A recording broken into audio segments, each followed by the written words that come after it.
सगळी माहिती द्या. 1:7:30च्या दरम्यान अंबरनाथ कंट्रोलला फोन आला की बाबा बदलापूर खरवई MIDCमध्ये W111 या कंपनीमध्ये आग लागलेली आहे, आग मेजर फायर कॉल आहे असा कॉल आला. त्यामुळे तात्काळ आपली अंबरनाथची टीम या ठिकाणी बोलावली. बदलापूरचं अग्निशमन दलसुद्धा या ठिकाणी हजरच होतं. आगीची तीव्रता भयंकर होती आणि सारखे स्फोट होत होते पहिल्या 1-1.5 तासामध्ये. त्यामुळे आनंदनगर MIDC अग्निशमन दल या ठिकाणी बोलवण्यात आलं.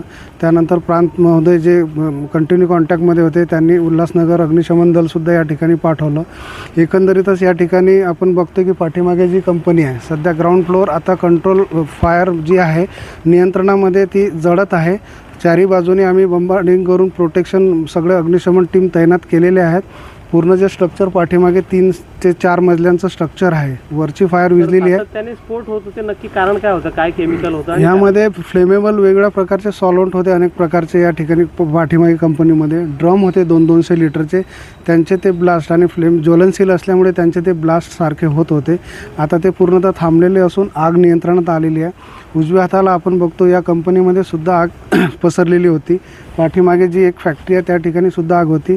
ह्या दोन्ही कंपन्यांमधली आग आमच्या संपूर्ण जवानांनी विझवलेली आहे.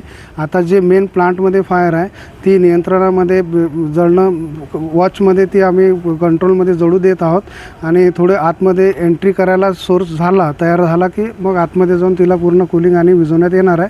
परंतु सध्या तरी पूर्ण धोका टळलेला आहे असं मी सांगतो. या कंपनीचं नाव काय आहे आणि कोणते कामगार आतमध्ये होते, जीवितहानी वगैरे काय आहे का? खरवई MIDCमध्ये W111 हा जो प्लॉट नंबर आहे स्पेसिफिक ऑर्गॅनिक नावाचं ही कंपनी आहे.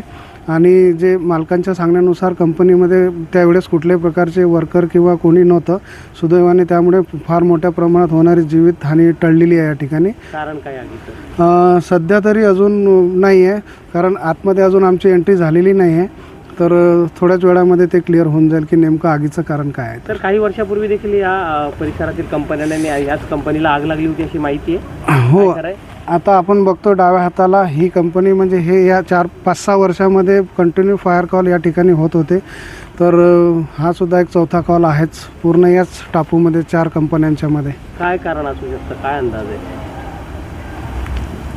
कारण तर आहे की ज्वलनशील, मी आधीच बोललो की बाबा ज्वलनशील जे आग तात्काळ पकडणारे जे केमिकल्स असतात त्यामध्ये जर काही रिॲक्टर्स असतात मोठमोठे आपण पाठीमागे बघतोय रिॲक्टर्स आहेत, बॉयलर्स आहेत आणि कुठूनही एखाद्या ज्वलनशील पदार्थाला किंवा ज्वलनशील केमिकलला सोर्स ऑफ इग्निशन किंवा अन्य उष्णतेशी संपर्क आला तर त्या ठिकाणी आग किंवा केमिकल हँडलिंग वगैरे अशा वेळेससुद्धा कुठली दुर्घटना होऊ शकते.